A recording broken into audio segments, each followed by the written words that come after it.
We're continuing the speech of the Lubavitcher Rebbe that he made in the end of 1991, Tafshin Nun Beit. And it's talking about Chanuka and saying the unusual nature of Chanuka is, first of all, the most obvious one is that Chanuka does not have any meals in it. All the other holidays in Judaism are connected with meals, with making festive meals. Shabbat, Yom Tov, Rosh Hashanah, right? They all have festive meals. Meals are a very important part of the holiday. You even take a cup of wine and you make a special blessing beforehand. It's called Kiddush meal. And even on Purim, you don't take a cup of wine, but it's a commandment to make a meal on Purim, which is not the case Chanuka. Chanuka, there is no commandment whatsoever to make meals on Chanuka. And if you want to, you can, but it says when you sing and you say words of Torah, then that transforms it somewhat to be a mitzvah, but there's no meals. So this is the reason why is because Chanuka is too high. Hanukkah is too high to have meals. And then the Rebbe goes to explain food. Said the Rebbe, there's basically 4 different types ingredients in digestible foods.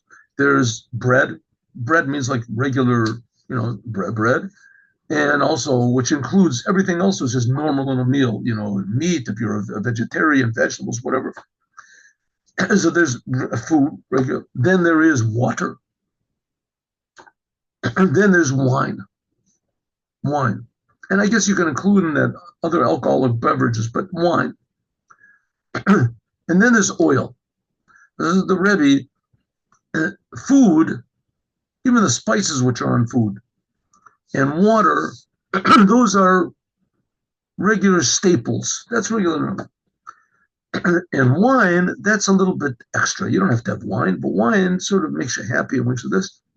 And oil, you don't really eat, but on the other hand, when you put it together with something else, that makes the thing more tasty. Oil. So it says the Rebbe, there's 4 types of Torah. Torah is also given these 4 names. There's the bread of the Torah, the water of the Torah, the wine of the Torah, and the oil of the Torah. So the bread and the water of the Torah, that's regular laws of Torah that apply to every Jew, right? The laws, the learning, the Talmud, the Mishnah, the laws, the interesting ideas in the Torah, which are comprehensible. You can understand, right? Somebody steals an ox from somebody else, he has to pay 4, he has to pay 5, he has to pay this. But then we have the wine of the Torah. The wine of the Torah, that's ideas that are not really essential for day-to-day, Jewish practices, but it adds a happiness. Wine, it adds a happiness to the Torah, adds an enthusiasm to the Torah. That's like the secrets of the Torah, the inside of that, the soul of the Torah. It says that's all relevant to a regular meal. But then there's the oil. The oil of the Torah is the thing you can't eat on its own. Oil itself basically has no taste. But when you mix it with something else, then that gives it a taste, it gives it a richness, it gives it this and this. So it says that's the oil of the Torah, that's the secrets of the secrets. Or in simple English, the godliness of the Torah. The pure godliness of the Torah. A person can learn the Torah, he can learn everything, he can even do the commandments. You can do the commandments. There was one fellow in Israel, and he said, you do the commandments. Why? You can learn the Torah, you can do the commandments, because it's absurd, because it makes no sense. So it's not to serve God.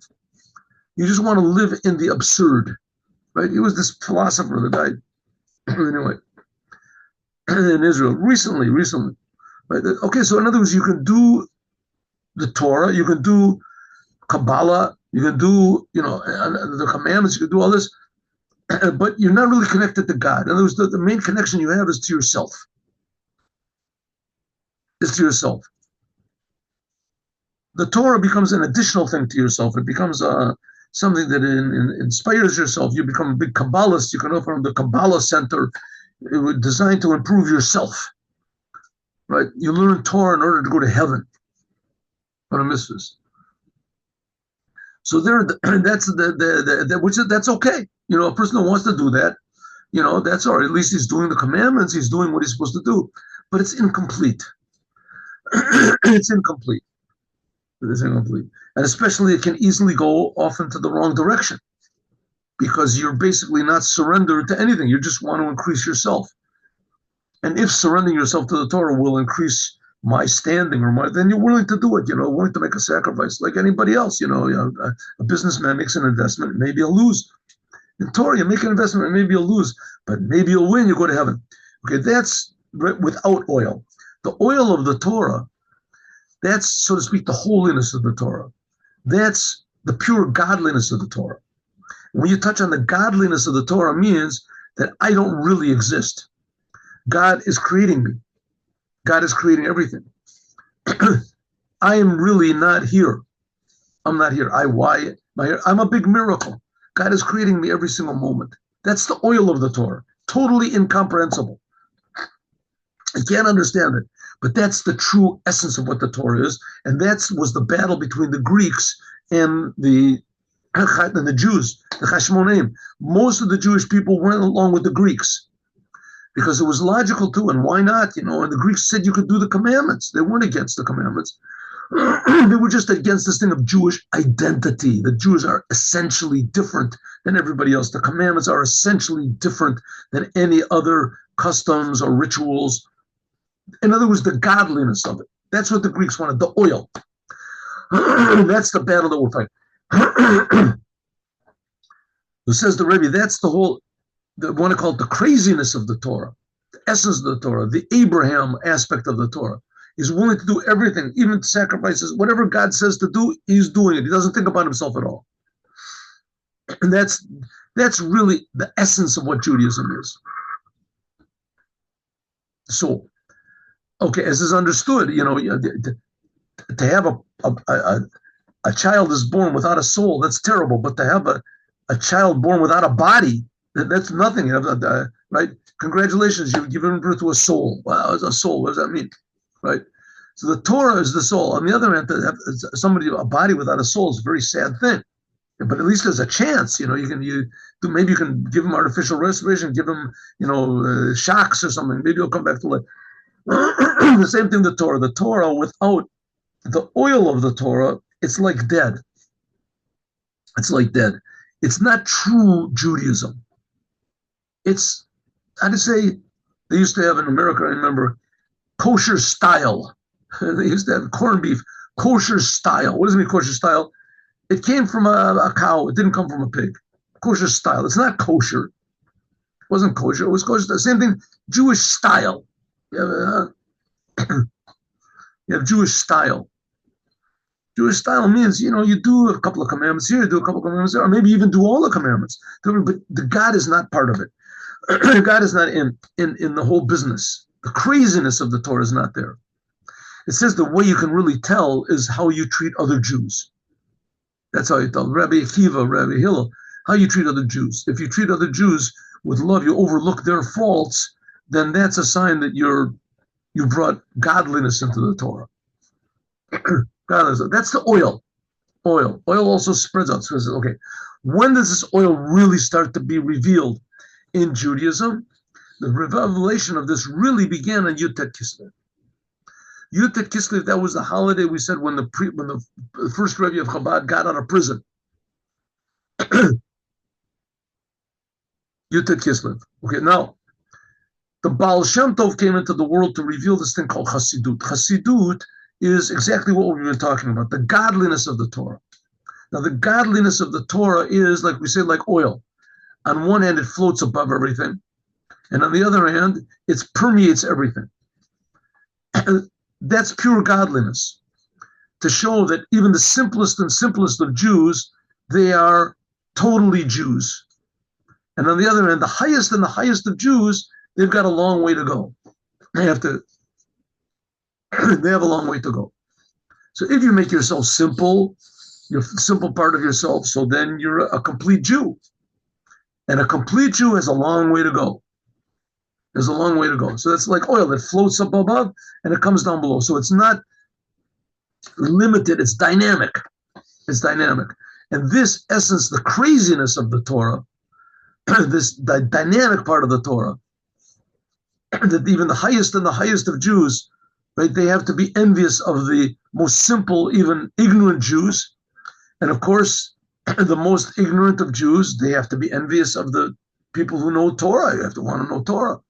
Everybody has something excellent inside of themselves. That's what Yud Tet Kislev made.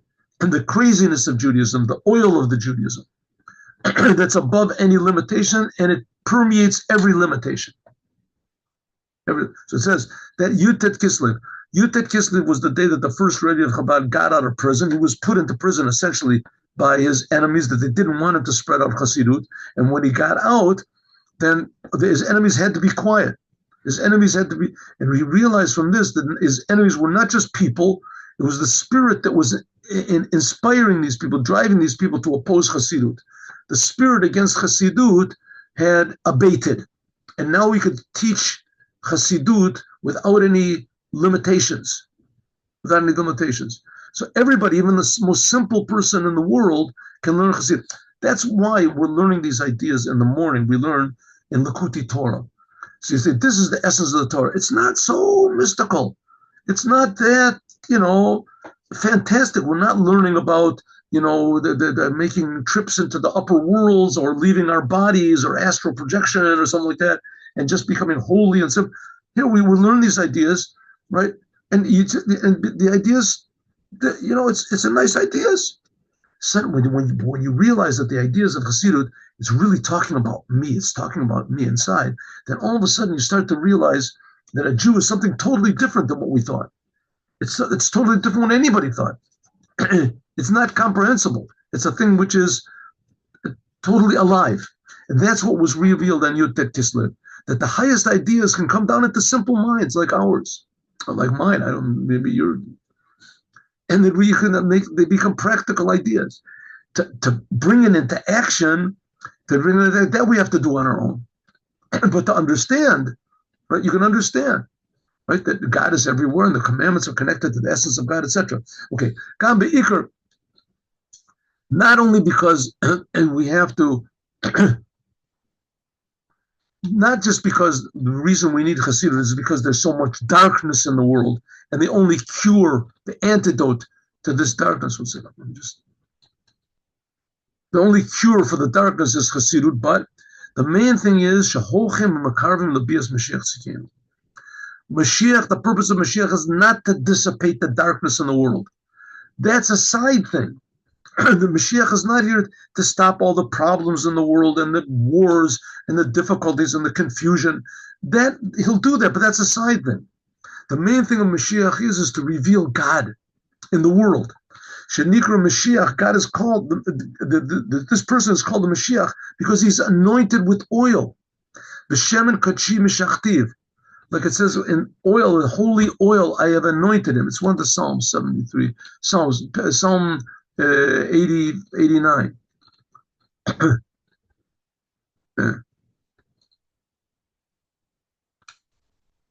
What did it do?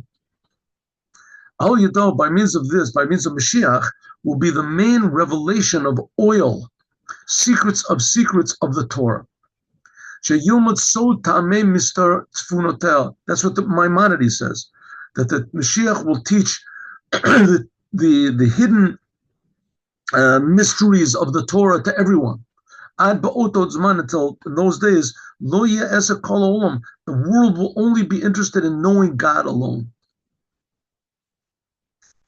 That's all people want is God. Not that people won't care about the world. Exactly the opposite. People will care about the world like God cares about the world. The world is tremendously important, every detail. And we'll want to do with the world exactly what God wants us to do with. How much more so the Jewish people. This is a continuation of Maimonides. They will be great wise people. They will be tremendously wise, and they'll know secret things, and they'll be able to grasp the wisdom of God, the wisdom of their Creator. The main learning will be the Torah, secrets of the Torah. And therefore, the more that they come closer to reveal Mashiach, will be greater, the oil which will be revealed. That this will be the taste of life from the Torah of the Mashiach. We'll taste the essence of what life is, how important every movement we make is. Yesh Lomo, we can say, that which come closer to Mashiach is also the reason why there is darkness in the world. Because of the darkness, because the holiness becomes greater, that therefore the opposite becomes greater also. And that opposes the Mashiach. And we have to war against this opposite. That this is the idea that the Mashiach will fight the battles of God and he will win. Here we see nowadays, I think this is very relevant to us, that there's this amazing rise in anti-Semitism in the world. Amazing rise of anti-Semitism in the world. And I think maybe if you could say that if there's anything that's really clear now in our generation that's never been before in the history of the world, is this level of anti-Semitism. And I mean, first of all, the whole name anti-Semitism is a misnomer.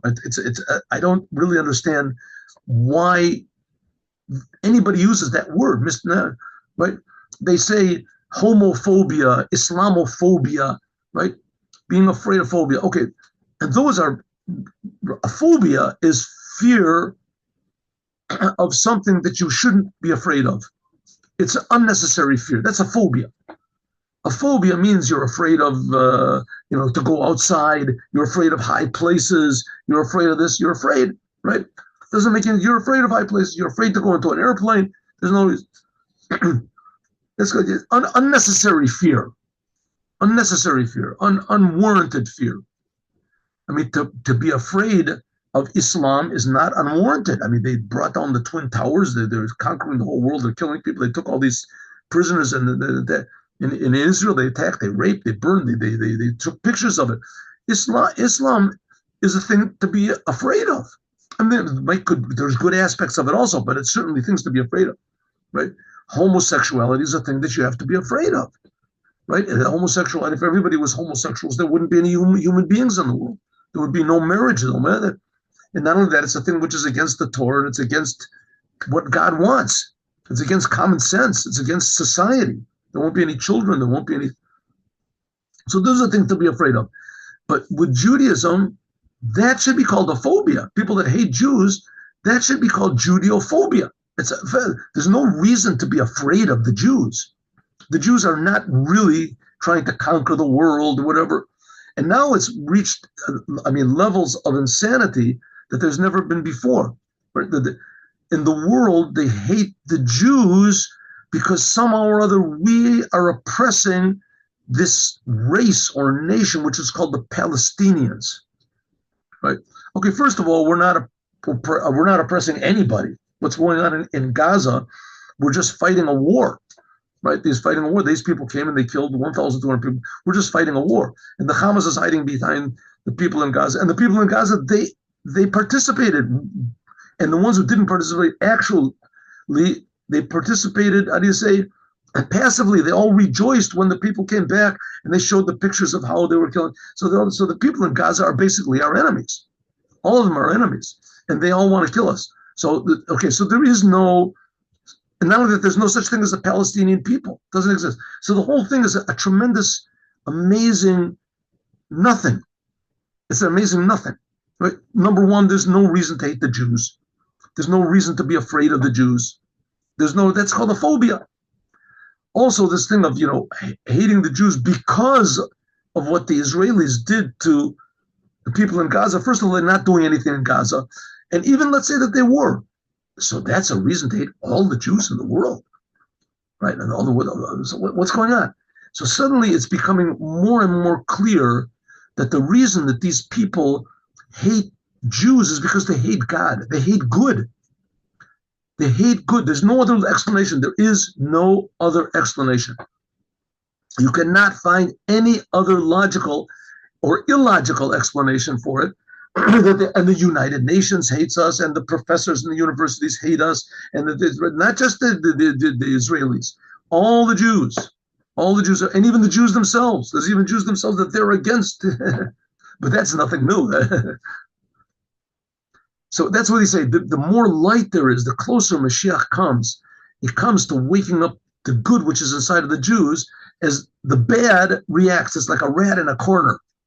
It reacts. All of a sudden, everybody's against the Jews. And they don't even want to call it by its name. Right? Judeophobia. It's a phobia. They don't want to call it that. They call it anti-Semitism. It's not the Jews, it's the Semites. You know what a Semite is? Go to any town in the world and say, could you please show me where the Semites are? That makes no sense. There's no such thing as Semites. Right? Well, I don't know, but I'm against them. But against the Semites, I mean, you're against. So we see that the more good is about to be revealed and is revealed, the more darkness there is in the world, the more the darkness increases. And that's the whole idea of Chanuka. The holiday of Chanuka, Shenosav Lakach, in addition to the fact that they made this miracle on oil, that oil is connected to the Mashiach, and the whole thing of Mashiach is to wake up every Jew. Yesh bo shmoni yamim, it has 8 days, 8 candles, that the number 8 is attached to Mashiach. The Mashiach is one of the 8 anointed men, like we just finished saying. And it says that the harp of the Mashiach, the harp or the lute, whatever it is of the Mashiach, lute, I think is that a lute? Anyway, the harp is of the Mashiach, it says will have 8 strings to it. In the Holy Temple, they had 7 strings to it. I don't know what exactly that is. I've never really seen one, but I guess it's some sort of an instrument they must have held onto or something.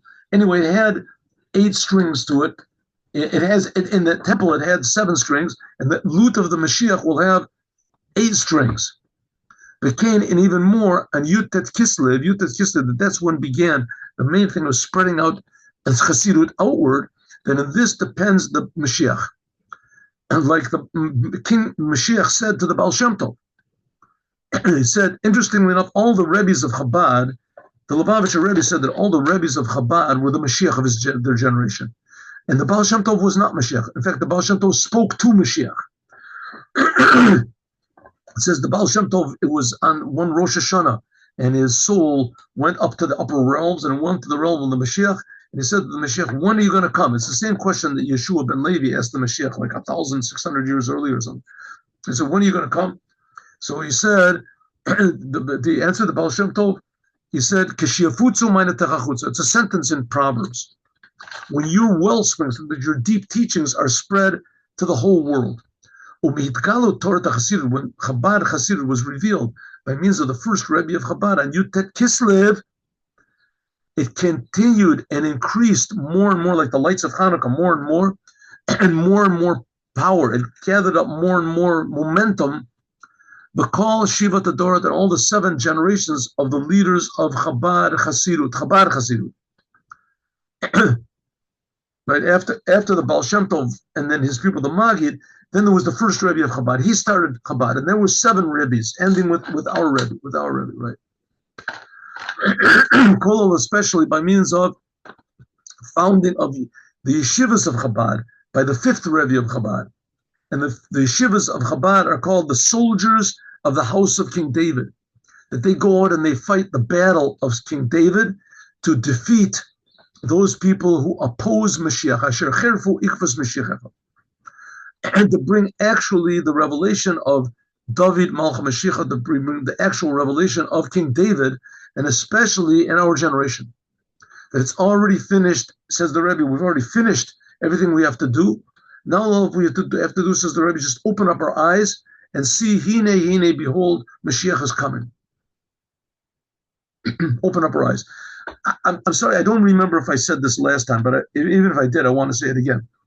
I did say it. I think I did say it last time, but I want to say it again anyway. I was at a Farbringen this last Shabbos, and there was a very mild-mannered Chabad person in Chabad, a very quiet sort of guy, and he said he wants to explain what it means that the Rebbe wants us to open up our eyes, and he said, and that we don't understand really what he means. He said it's like a parent that has, God forbid, is born a blind child, and the doctors say that maybe there's a cure, Maybe this. So they go from one doctor to another, one hospital to another, one professor to another, and they tried this cure, they tried that cure, they tried the unconventional medicine, and they try natural medicine, and they give shots, and they give treatments, and they give this. And the son, the boy, the blind boy, he doesn't have any idea what his parents are doing because he doesn't know what's missing. What's missing? What are they making all these treatments for? To accomplish what? What do they want to accomplish? He doesn't understand it because he's never seen before. But he believes his parents. He loves his parents. So he lets his parents do whatever. Sometimes it hurts. They give him shots. They give him this. All his parents want is that he should just be able to see again. Not again. He should be able to see. So it's the same thing here. God is everywhere. God is creating everything. God is directing everything. And we don't see it. Everything that's happening is a miracle. We see it. I don't see it. And the Rebbe is trying to get us to open up our eyes to see something that he sees and that we're supposed to see. And we're supposed to be able to see. And so that's what the Rebbe is saying. Open up your eyes, right? It seems that that's part of the two parts of the treatment. Number one, the Rebbe saying it. And number two, that we taking it seriously and try to understand what exactly are we not seeing that we should be seeing. And I think that the answer is very simple. It says when they went up to the Holy Temple, everybody saw God. What did they see? They saw something that made them happy. What made them happy when they see what's happy to see God? Right? On Mount Sinai, when everybody saw God, it says their souls jumped out of their bodies. It says Mount Sinai was too much of a revelation. In the Holy Temple, the revelation of Mount Sinai, that was in the Holy of Holies. It was contained. And a little bit of it sifted through to the outside. And what's this revelation of God? That you simply felt that you're being created. Everyone felt that you're not here by accident. Everyone felt that I'm not here because of Mother Nature or because, just like squirrels are born and, amoebas are born. And so I was born, I just popped out and just, natural process. And here I am, but there's no really meaning. You go to the Holy Temple and you feel, everybody, that you're here because you're important and you're here because you're loved and that God loves you and he's creating you from love and that everything that you do is filling your purpose in life to make the world a better place, even in the smallest things, to force yourself to be happy, to force yourself to be productive, to force yourself to be active, force yourself to be young. Every single person according to his nature. People feel what God did. I think that's what he means. Open up your eyes. You open up your eyes and you start to see that we're in God's world. We're not in our world. Okay, anyway, whatever it is, that's what the Rebbe says. All we have to do is open up our eyes. Mashiach is already here. The Rebbe, he's the Mashiach. And the Rebbe is saying clearly, open up your eyes to see who you really are, how important you are, how beloved you are. That what we said before, this is especially connected to this week's Torah portion, which is MIKAITZ. MIKAITZ, the word MIKAITZ, means the end. In the Torah portion, it says that Yosef was in prison last week. Yosef was in prison for 10 years, and then he interpreted the dream of the wine minister properly, and he said, when you're going to get out of this prison, when you get out, don't forget me. And the wine minister did forget him until 2 years later. MIKAITZ, at the end of 2 years, Paro has a dream, and that causes the wine minister to remember. This is at the end. This idea of MIKAITZ, this is connected to, also we have another end, is called the end of days. What does it mean, the end of days? It doesn't mean that the whole world is doomsday, right? Doomsday is coming, that everybody will be, there'll be a big, a cataclysm and a big, destruction of the world. It's not going to be. This is just, scare tactics, which are pretty, they work pretty well. But the fact is, it's a big lie. The end of days means that there won't be any more exile. There won't be any more ignorance in the world. There won't be any more hatred in the world. There won't be any more addictions in the world, right? The world can get along very well without any addictions. They can get along okay without hatred. The world is not a necessary ingredient for the world that there has to be confusion, depression, right? Bring back depression. Let's bring back division. Bring back addictions. Who wants addictions? Nobody wants it. Right? That's what it means. The end of days means the end of all the bad things, the end of exile. Kates means the end. But also Kates, the end, like on a pen, here we have this. There's two ends to this, right? You have a rope. So there's two ends. This is the right end. This is the left end. They're all called ends. So it says, there's another thought, Kates HaYamin, the end of days. This is in Aramaic. This is talking about the other end, the beginning end. So Kates HaYamim, this is the end of the rope, and this is the beginning of a new rope. Kates HaYamin means the beginning of the redemption. Yesh Kates Shu Techila. Sometimes the word Kates end means, we say the word end, but the word end means it could be at the beginning, right? Grab that end of the rope, you grab that end of the rope. So there's two ends to history. One is going to be the end of all bad things, and the other one is going to be another end, the beginning of all good things. It's going to be the I want to say the right end of the new rope. That's the beginning of the redemption. Yesh Lomar, we can say that's what we're blind to. That's what, so it's a little bit difficult for us to understand. Yesh Lomar, we can say that both of these topics of the end of bad and the beginning of good, Kates Yamim, the end of bad, and Kates Yamim, and the good end, and the beginning of good, Sofa Galus, well, the end of exile and the beginning of the redemption,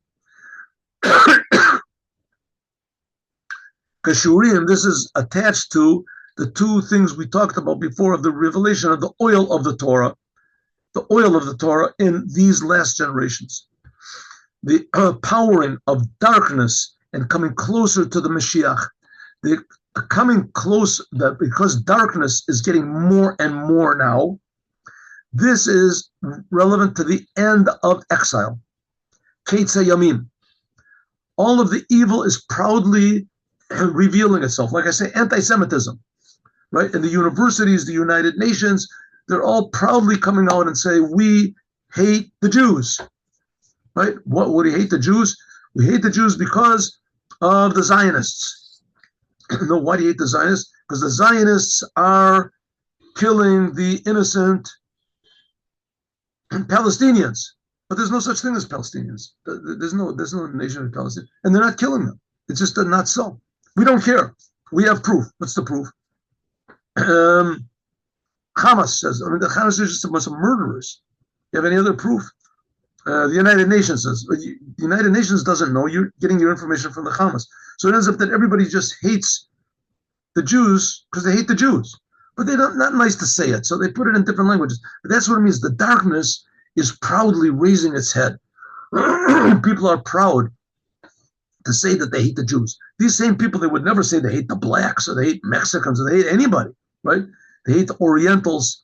Who would say this? You got the movie stars and people that are big, and then even the United Nations, that in fact they do hate the blacks. They could care less about them. They don't care about what France does to whatever these countries. Hey, what do they care? Sudan does that. They don't care anything, but they would never say it. They would never say we're against them. We're making sanctions against them. No. Against the Jews, no problem. No problem. Because that means coming close to Mashiach means it's the end of all bad. The bad is raising itself up. The Karvut Labiyat Mashiach, coming close to the Biyat Mashiach, this is attached to the beginning of the redemption. That's the good end of the thing, the beginning of the redemption. Yesh Lahosif, we can also add on, so that all the evil of the world is appearing, that's a sign of good. We can just take one more thing, and I'm sorry, I don't want to get into this too much, but up to now, the Hamas, you can look it up in Google, the Hamas and the Iranians, the Hezbollah, have shot 26, that's what I read, 26,000 missiles into Israel, 26,000. And the goal is to kill all the Jews. But that's not genocide. That's not genocide. No, it's not genocide. 26,000 missiles. Each missile has the ability to kill 1,000 people, 2,000 people, 10,000 people. Who knows how many people, right? No, that's not. And only Jews they want to kill. If it by accident kills, an Arab, someone, there's a lot of Arabs living in Israel, then they feel bad. Then they're not. Maybe they don't feel bad because they say these are Arabs that got along with the Jews. But the main thing is that's not genocide. No, that's genocide. No one calls it genocide. The whole unit, no one in the United Nations calls it genocide. How can they all be wrong? It's not genocide. But what we're doing to the Palestinians, that is trying to kill a whole nation, a whole race. There's no nation, there's no race, there's no nothing. Right? No, but if that's not an example of the revelation of darkness in the world, then I don't know what is. Never. So it says the darkness being revealed clearly that's one of the biggest signs that is what's called the end of days. MIKAITZ, that's this week's Torah portion. It's the end of all bad. This is also the connection to Vayeshev and the next week's Torah, the Yeshev, which is before it, Parshas, and Vayigash and Vayechi comes afterwards. That this is one continuation. Vayeshev is talking about how Yosef was put into prison. MIKAITZ is talking about how he gets out of prison. Right? MIKAITZ is talking about how he gets out of prison. Vayigash is talking about how he reveals himself to his brothers. That's next week's Torah portion. He reveals himself to his brothers, and that begins the exile. All the Jews start coming down into Egypt. There was only all the Jews were only the relatives, the sons of Yaakov and his grandchildren. They all came down. All the 10, 12 tribes came down into Egypt. And Parshas Vayechi is talking about Yaakov giving the blessings to all of them. So this is because Yosef was sold into the Egyptians, which was that in Parshas Vayeshev, as he became the viceroy, the assistant king in Parshas MIKAITZ. That's this week's Torah portion. And because of that, Yaakov came down to Egypt. That's next week's Torah portion. And by the means of this, it says Yaakov lived in the land of Israel for 17 years. That was the best years of his life. That in him he had to, he wanted to sit in peace, wanted to be peaceful, just like in the previous years with Yosef before MIKAITZ, and etc. Right? And it says then, when the last 17 years of his life, Yaakov did sit in peace. It was peaceful for him. He was still together with all of his children, and Yosef was the king of Egypt, and it was finally he got his reward, etc. And then that continues, Vayeshev, Vayechi, from these 4 Torah portions. Vayeshev, when Yosef was sold, and this week's Torah portion, when Yosef gets out, and next week's Torah portion, when he brings all the Jews down to Egypt, and Vayechi, and when he gives the blessings, and the Yaakov finally lives the last years of his life in peace, this is really attached to the Geula. These are all different stages of the future redemption. Vayeshev Yaakov wants to sit in peace. This is complete peace will only be in the days of the Mashiach. We're going to have to stop here. This will only be in the days of the Mashiach. Yaakov wanted to sit peace and quiet. In the days of the Mashiach, there's going to be peace and quiet. There won't be any more evil in the world. We won't have to fight battles because Yaakov was already ready for the redemption. After Parshas Vayeshev is our week's portion, MIKAITZ. That's talking about the end of bad, Ketzei Yamim, and the beginning of good, like we said before. Next week's Torah portion, Vayigash. This is talking about Yehuda came close to Yosef. This is what's called Geula, which is Yehuda coming close to Yosef, which is prayer. I'm sorry. Yosef, which is the Geula, and Yehuda, which is the thing of prayer. Prayer. Geula, the future redemption, is Yosef, and prayer is Yehuda. Yosef, he was the one that that explained all the dreams. Until finally the joining of Yosef and Yehuda together, they became one tree. That's the Haftorah of next week. And David, my servant David, will be a king for them forever. That's going to, and then finally Vayechi Yaakov. That means eternal life of Yaakov. Like it says that Yaakov did not die. Yaakov will be the example of the raising of the dead. So these are all different stages in the future redemption. And we're going to have to learn about this more, God willing, tomorrow, Friday. Now let's